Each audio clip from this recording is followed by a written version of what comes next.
વલ્લભાધીશ બરસાના એમાં પરમ દિવસે કનવારો ગામ જોયું, સુનેરાની કદમખંડી. હવે આવ્યા ચિત્ર વિચિત્ર શિલા. આ કદમખંડીથી આગળ પર્વતની ટેકરી ઉપર એક છત્રી નીચે આ શિલા છે. સ્વામીજી જ્યારે માન કરીને અહીં બિરાજેલા ત્યારે તેઓએ મહેંદીના રંગથી ચિત્રશિલા ઉપર વ્રજના વૃક્ષો ચિત્ર છે. માન કરીને બિરાજ્યા 5000 વર્ષ પહેલાં ત્યારે હાથમાં જે મહેંદી હતી એનાથી વ્રજના વૃક્ષો ત્યાં ડ્રો કરે. આપણે કર્યા દર્શન યાદ છે, 2012માં કર્યા હતા અને 2018માં. હવે પતી ગયા એટલે હવે આપણે કાંઈ બહુ ચાલી શકતા નથી. બાકી ત્યારે તો દોડી દોડીને ઓલા 56 કટોરા બધાય ના પાડતા હતા કે બહુ અઘરું છે. તો એ આપણે વલ્લભની કૃપાથી ને છેક સુધી ગયા હતા, બધે જવાતું હતું. પણ હવે તબિયત ઓકે, પ્રભુએ બધું કરાવ્યું ને, જેટલું મળ્યું એ આપણી લાયકાત કરતાં ઘણું બધું મળ્યું. ત્યારે તેઓએ મહેંદીના રંગથી ચિત્રશિલા ઉપર વ્રજના વૃક્ષો ચિત્ર છે. વિચિત્ર શિલા પર પ્રભુએ ચિત્રો દોરેલા છે. ચિત્ર ઉપર ઠાકોરજી અને ચિત્ર ઉપર સામનેજી અને વિચિત્ર ઉપર ઠાકોરજી. બંને શિલાઓ પર મહેંદીની ઝાંખી રેખાઓ દેખાય છે. શ્રી નાગરીદાસજી ગાય છે, પ્યારી કે પાય લગે લાલ, જાવક દેન ચરણ કમળ ચિત હિતલી ગાય. પ્યારી કે પાય લગે લાલ, કોણ? ઠાકોરજી પગે લાગે છે. રસકાનજી બધે ગોઈતા ઠાકોરજીને, ક્યાંય ન મળ્યા. તો કે સાવરો ક્યાં મળે? રાધા કે પાય પલોડ દેખ્યો મેને. છેવટે મને રાધાના પાય પલોટતા એટલે કે ચરણ ચાંપતા એ બ્રહ્મના દર્શન થયા. અહીંયા નાગરીદાસજી કહે છે. આ નાગરીદાસના ઠાકોરજી મદન મોહનજી ક્યાં બિરાજે છે ખબર છે? વૃંદાવનમાં, વલ્લભના બેઠકજીમાં. જાવક દેન ચરણ કમળ ચિત્ત હિત લગાય, શીખ સને સમારી શ્યામગન, લેખિત ચિત્ર બહુવિધિ બનાય. આખું આ કીર્તન છે નાગરીદાસનું. કોઈક વાર આપણને ટાઈમ મળશે તો આપણે એનું વિવરણ કરીશું. નાગરીદાસ તો એવા હતા ને, સવાર વહેલા ઉઠી અને પોતાનો બગીચો હોય ને એ સાફ કરે. એક આમ પાંદડું હોય કે ક્યાંક ઓલી વૃક્ષની ઓલી ડાળીની એક કણી પડી ગઈ હોય તો બધા પૂછે તો કે મને આમ શોખ છે. પછી એક ભગવતીએ પૂછ્યું, સાચું કયો નહીં? કે સવારના પરમાં બ્રહ્મ મુહૂર્તમાં કે ઠાકોરજી જાગીને અનુસર કર્યા પછી વ્રજમાંથી પધારે અને માનું કે આ રસ્તે પધારે તો ઠાકોરજીના ચરણારવિંદમાં વાગે નહીં ને, કારણ કે પ્રભુ ફૂલ કરતાં વધુ કોમળ છે, માખણ કરતાં વધુ કોમળ. એટલે સવાર આખો બગીચો સાફ કરતા હતા. અહીંથી ઉપર પર્વતશિલામાં 56 કટોરાના ચિહ્ન, જે આપણે હમણાં વાત કરી. આપણે ગણાય હતા ખબર, 2 વાર ગયા, આમ ગયા ને આમ ગયા. મેં તો બરાબર છે ને? તો 56 ત્યારે તો હતા, અત્યારની આપણે ખબર નહીં, કારણ કે 18 ને 8 26, 7 વર્ષ થયા. તો 56 કટોરાના. ત્યાં એવું કહેવાય છે કે રાધાજીના બધા નંદ ઉપનંદને લગ્નમાં વિવાહ વખતે 8 ઉપનંદ એને 7 ભોજન દીધા, એટલે 8 × 7 = 56, એટલે 56 કટોરા છે ત્યાં. અહીં પ્રભુને લલિતાજીએ 56 ભોગના ભાવથી છાકારો ગાયો છે. આવ્યું? અહીં પ્રભુને લલિતાજીએ 56 ભોગના ભાવથી છાકરો ગાવી છે. ઠાકોરજી જ્યાં જ્યાં પધાર્યા અને સામનેજીની સાથે નિકુંજ લીલા કરી. વધુમાં વધુ વરસાનામાં પીળી પોખર જુઓ, 56 કટોરા જુઓ, ચિત્ર વિચિત્ર શિલા જુઓ, બધું બરસાનાની અંદર. સાંકડી ખોર જુઓ, ગેરેવન જુઓ, માનગઢ જુઓ, દાનગઢ જુઓ, મોરકુટી જુઓ, હિંડોળો જુઓ, દો વપુ એક પ્રાણ જુઓ. આ તો ખાલી ઝલક. બાકી બરસાનામાં તો નીચે ઉતરીએ ને એટલે એમના નાના નાનીનું મકાન છે, જ્યાં રાધાજી ખેલવા આવતા હતા. કીર્તિજીના માતા પિતાનું. કીર્તિજીના માતાનું નામ શું હતું? મુખરાઈ. એના પરથી મુખરાઈ ગામ નામ પડ્યું. સરસ છે. બધા એકવાર જો લીલી પરિક્રમામાં નથી આવતું, પણ આપણે આપણા ગોરને કહીને કે અમને મુખરાઈ લઈ જાજો તો એ લઈ જાય છે. વૃંદાવનની નજીક જ છે. ઘણા એવા સ્થળો છે જે આપણા ગોરે જોયા હોય અને આપણે આગ્રહ કરીએ કે ભાઈ અમારે મોડું થાય તો વાંધો નહીં, અને હાલીને જતા હોય હાલીને, ને આપણા જેવા હવે ન હાલતા હોય ને ગાડીમાં, તો ડ્રાઈવરને કહેવાનું તારે જે વધારાના થઈ પૈસા લઈ લેજે, પણ અમને આ ગોર કે ચીજ સ્થળે લઈ જા. તો ઘણી એવી જગ્યા છે વ્રજમાં. બોલો વલ્લભાધીશ કી જય. ચિંતનિકા. આમાં ઘણા ન આનંદ આવે, પણ મને એટલે આનંદ આવે છે જે આખું પોતાનું મનોમંથન, હૃદયને વલોવીને મંથન આપણને પીરસ્યું છે. પણ અંદર મંથન કરતી વખતે જે ગોરસમાંથી ધીમે ધીમે કણી બને માખણની, અને એ પ્રક્રિયાને આપણે નથી જોઈ શકતા, પણ એ પ્રક્રિયા થાય છે એટલે માખણ નવનીત નીકળે છે. એમ જીજીના હૃદયમાં જે આ મંથન થયું છે એ એમણે પોતે વ્યક્ત કર્યું છે. એટલે આમાં એવું જેને આનંદ આવે, પણ મને બહુ ગમે છે. પેલો પર્વતનો માનવ હાથમાં આવી ગયો, હું ચમકી, શું વિરાટની આંખોમાં વામન ઝળક્યો? એ ફૂલોની માળાને મસળીને ફેંકી રહ્યો છે. મારા આજે પરમ દિવસે એક વૈષ્ણવનો ફોન આવ્યો, મેં શું કરો છો? મને કે વ્રજ ભક્તો હારે બેઠી. મેં શું? ખરેખર હું ના સમજી. મેં ફરી પૂછ્યું, મેં તો વંદિતાબેન શું કરો છો?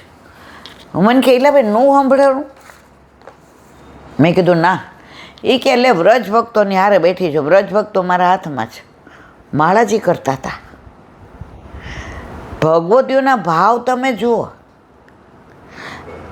મને કે ભગવતીઓ મારા હાથની અંદર લઈ અને ઠાકોરજીની સન્મુખ થાય એવી વિનંતી કરું છું. મેં તો જુઓ, તમે ભગવતીઓના સંગ માર્યો ને તો આ બધું જાણવા મળે.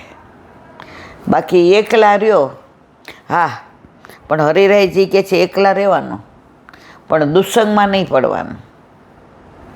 ઘણાને આપણે કહીએ ને આવું આ દુસ્સંગ છે.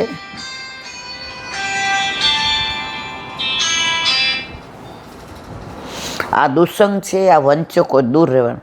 ઈલાબેન પછી અમે એકલા પડી જાય ને એના ગ્રુપમાં કાઢી મૂકે. અરે મારા વાલા, વંચકો ગ્રુપમાં રહ્યો એના કરતાં કાઢી મૂકે એ સારું. પણ કળિયુગમાં એવું ના બનાય. કળિયુગમાં તો વંચકોની યારે જે મજા આવે ને એ ભગવદીઓનો આનંદ ક્યાંથી એ લઈ શકે? તો અહીંયા શું કહે છે ઓલા બેન કે વ્રજભક્તો સાથે છે. મારા વિચારોના આંદોલનમાં એક પ્રતિમા ઉપસી આવી. એ અતિ લઘુ ઠીંગુજીની હતી. પેલો વિરાટ પર્વત ઉપરથી ગબડતો ધરતી પર પડ્યો. હજારો વીછીના ડંખ એની રગરગમાં હતા. બળછીના ઘા એના હૃદય પર પડ્યા હતા. વાદળોની ઝાંય એની આંખોમાં હતી. એ હાથમાં વસક ઢાંકી રડી રહ્યો હતો. એકાંતની ક્ષણમાં મેં એને ઓળખ્યો. હજારો વામનો જેવો એ પણ એક વામન જ હતો. મારું હૃદય મૂક પોકાર કરતો હતો, ઓ વામન, તો વિરાટનો અંચળો ફગાવી દે. શિખરનો નિવાસ છોડી ધરતીના માનવો વચ્ચે વસી જાય. દંડ કરવાનો અધિકાર તરછોડી દંડ્ય બની જા. મારી મુકવણી એ ક્યાં સાંભળી શકે એમ હતો. મારે પણ ક્યાં કંઈ સંભળાવવું હતું. હું તો મૂક દ્રષ્ટા. હવે પેલું કાણું છોડી સીધા રસ્તે હું ચાલી રહ્યો છું, નિર્લિપ્ત, જલમાં પડેલા તેલ બિંદુ જેવી નિર્લેપ, તળાવમાં ઉગેલા કમળપત્ર જેવી નિર્લેપ, કપડા પર પડેલી ધૂળની રજકણ માફક બધું ખંખેરી હું ચાલી રહી છું. આ પણ જગ સર્જકની એક લીલા જ હશે. ફુગાવો વધી ગયો છે. હા, બધા કહે છે એ વધી ગયો છે. વત્સ, તારે સુખો થવું છે, ફગાવી દે એને. વાત મને કોઈ અગોચર વાણી કહી રહી છે. હું અકળાઈને પૂછી રહી છું, ઓ ગગન વિહારી વાણી, મને કહે કયો ફુગાવો ફગાવી દઉં? મારા મનમાં ઈચ્છાઓનો ફુગાવો છે. આપણા બધાના મનમાં ઈચ્છાઓનો ફુગાવો ઘણો છે. ઠાકોરજી આટલું કરી દે ને પછી સેવા પુષ્ટ કરાવો. હવે એક ઠાકોરજી કે હાલો એનો આપણો ને એનો મેળ આના પછી પડી જશે, એ થઈ જાય. હવે આ ઓલા જેવું છે, આપણે કોના જેવું, દારૂનો નશો હોય ને એને માનવું જોઈએ. આજે રિઝલ્ટ આવ્યું, પાસ થઈ ગયો, ચલો પીએ. નાપાસ થયો, દુઃખ છે, ચલો પીએ. બેનને વળાવી, ઘરમાં એકલો લાગો છે, હાલો પીઓ. ભાઈબંધ આવ્યો જ પરદેશથી, હવે એને બિચારાને પીવડાવવું પડે ને ટેવ હોય, હાલો પીઓ. સ્મશાના જઈને જોઈને આવ્યા, જોવાનું નહીં, આવું દુઃખ, હાલો પીને કા બહાના ચાહીએ. તો આપણને જો એવો નશો લાગી જાય ને કે તને યાદ કરવાના, તારા દર્શન કરવાના, તારા મુખારવિંદના, અમને આવો નશો લાગી જાય ને કે અમે બાનું કાઢીએ કે ચલો ઠાકોરજીને વલ્લભનું પ્રાગટ્યોત્સવ આવે છે, 4 સામગ્રી અટકીમાં બનાવીએ. વલ્લભનું પ્રાગટ્યોત્સવ છે, આસોપાલવનું તોરણ, બીજું તો કાંઈ ન કરીએ. અને બધા સવારે જયઘોષ કરીએ, બોલો વલ્લભાધીશ કી જય. અને ઘરમાં એવો 4 હોય, 6 હોય, 2 હોય કે 1 હોય, એવો જયઘોષ કરીએ કે બારવાળાને ખબર પડે કે આ વલ્લભવાળા છે, એટલે અહીંયા વતાવા જવાય નહીં. 4 જણા અહીં રહેવાય ને તો મારી પાછળ પડ્યા હતા, તમે આવો ને આવો, ખાલી અડધો કલાક તમારે આવવાનું, રાત્રે આવવાનું જ, પરવારી ગયા. મેં તો હું તો મારી વહુ આવી ત્યાંની પરવારી જ ગઈ છું. હવે અઠવાડિયું થાય એટલે પાછા આવે, આજે આવો છો નીલાબેન? મેં ના. પછી એક દી ચડી દાજ બરાબર નહીં. મેં તમે ધક્કા ખાવમાં, મારો ટાઈમ મને આમાં બગાડવો ગમતો નથી. મને કે તમે કૃષ્ણવાળા ને અમે કૃષ્ણવાળા. મેં તમે સુદર્શન ચક્રવાળા, લડતા કૃષ્ણવાળા ને હું રમતા વાંસળીવાળા. એટલે મારો ને તમારો મેળ નહીં પડે. અને વાંસળી વગાડવાવાળાની સેવા કરું છું ને એ મારું આ કંઠી છે. એટલે હવે શાંતિ થઈ ગઈ. કૃષ્ણને માનવાવાળા તો બધા જ છે. માનવું અને કૃષ્ણ આપણને માને કે આપણા વિના ન રહી શકે, પુષ્ટિ માર્ગ. અને કૃષ્ણ વિના બાચા ન રહી શકે, મર્યાદા માર્ગ. આપણે તો કૃષ્ણ આપણા વિના નથી રહેતો. જો આપણા ઠાકોરજીને બીજે પધરાવ્યો તો મુખારબીન જોજો, આમ તરત ફરી જાય કે તને મારા વિના ચાલશે માં, પણ મને તારા વિના નહીં ચાલે.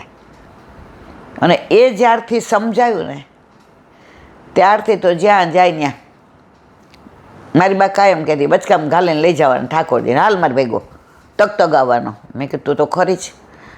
પણ એના ભેગા વૈષ્ણવ હતા, એ કહેતા હતા તારી બાને સખ્ય ભાવ ઠાકોરજી જો, એટલે એ આવું બોલી શકે, તારે મારે ના બોલાય. એ કે તગતગાવીને હાલ મારે ભેગો, મને ખબર તું મારા વિના નહીં રહે. એને કેવો વિશ્વાસ હતો કે પ્રભુ મારા વિના નહીં રહે. એક ભગવદીએ 30 વર્ષ પહેલાં શ્રીનાથજી આવ્યા હતા, એટલે એની બાજુમાં આપણી રૂમ હતી. એટલે ત્યારે આપણા ઘર ઠાકોરજી નહોતા. 2 વર્ષ, આપણા 28 વર્ષ થયા, 30-32 વર્ષ પહેલાંની વાત છે. એટલે નીચે એમાં ધર્મશાળામાં કૂવો હતો. પહેલાં બધે હવે આટલું બધું વિકસી ગયું. આપણે જતા ત્યાં તો ધર્મશાળા હોય ને કૂવા હોય ને. એટલે હું નીકળી, એટલે ત્યારે હું સાડી જ પહેરતી હતી, ડ્રેસ તો આ છેલ્લા પગની. એટલે મને કે બેન અહીં આવો ને. મેં કીધું હા. મને કે કોણ બ્રહ્મ સંબંધ? મેં કીધું હા, ઓચિંતા. આમ નાના હોય ને એટલે કોઈ પૂછે એ ગમે નહીં. મેં તો વલ્લભલાલજી મહારાજ રાજકોટ, એ અહીંયા મને ભેટવા દે. મેં શું થયું? ત્યારે બહુ આવી સમજણ જ નહીં. એટલે આપણે ગુરુબેન. પછી ભેટા. પછી મને કે બેટા દાદરો ઉતરવાનો છે અને કૂવો નીચે છે, તો સામગ્રી માટે મને એક આ ઘોડો ભરાવી દેશો? મેં કીધું હું તમારી દીકરી જેવડી છે, એમ કે ભરાવી દે. એ કે મને બહુ ગમ્યું, મને એવું જ થતું હતું હું તને તું કહું, પણ તે બોલી દક્ષિણી સાડી, એવું ન આવડે બેંગોલી, તે દક્ષિણી સાડી પહેરેલી ને આમ પેતરા કરેલી ને ફેશન. મને થયું તને કહેવાય કે ન? મેં તો ના, હવે એ કે હવે કહેવાય. એટલે મેં તો નાહી ધોઈને ચોખ્ખા કપડાં જ પહેરાય. એ કે શ્રીનાથજીમાં આવે ને એ બધા સ્વચ્છ જ પવિત્ર જ હોય, હું એવું માનતી જ નથી. પછી ભરી આવીને તો જો આપણને ભગવદીઓમાં કેવું શીખવાનું મળે. તો ઓલા આપણે પહેલાં ખબર છે ઘઉંના આવા ભરવાના ડબ્બા આવતા હતા, અમારે દળાવાના એ હતા, હવે આ સ્ટીલના બધા નીકળ્યા. તો એ ડબ્બાની અંદર એણે આટલા નાના નાના ડબ્બા હતા, એની અંદર જુઓ તો મિશ્રી ને સૂકો મેવો ને પછી ઢાળો ને પછી જાળીવાળો ને બધું કેટલું હતું. એટલે બિચારા નાનું સ્ટૂલ લઈ આવ્યા હતા, એટલે એનાથી નીચેનું. એટલે મેં કીધું કરું બા તમને? એટલે મને તેલ બોલતા ન આવડો. મેં કીધું બા હું તમને હેલ્પ કરું? મેં કે તું ભાષા ન છોવાય આપણી. મેં કીધું હે શું? મને કે બટા આપણામાં એમ કહેવાય ટેલ કરાય. ઠાકોરજીમાં ભાષા છોવાવાની નહીં. એ તારું હેલ્પ બોલે પછી બોલ્યા નહીં હેલ્પ, એ તારું અંગ્રેજી છે ને અહીંયા છોવાઈ જાય. મેં કીધું સારું. પછી મને કે આ બધું છે ને મને આ પાત્રમાં સાજી દે ને, તો હું ઠાકોરજીને જગાવીને મંગળ ભોગ. મેં કીધું સારું. બધું પાત્રમાં એને થોડું થોડું સાજી દીધું. પછી મને કે તાર ઝારીજી ભરવા જ? મેં તો બા તમને સાચું કહું, મારા ઘર ઠાકોરજી નથી બિરાજતા, પણ અમે બધું જોયું છે. મને કે ભર લે ઝારીજી મંગળાના. તો એ મારી પરીક્ષા કરતા હતા, એટલે જોવા માટે બિચારા. એટલે પછી મેં નેવડો પહેલાં વીંટો અને પછી અંદર જળ. મને કે તાર મા બાપને ત્યાં ઠાકોરજી બિરાજે છે? મેં તો મને કે એને જ આવડે. પછી મંગળા થઈ ગયા અને શ્રૃંગાર. એટલે મેં તું બા હું કરું શ્રૃંગાર? મને કે લે કર.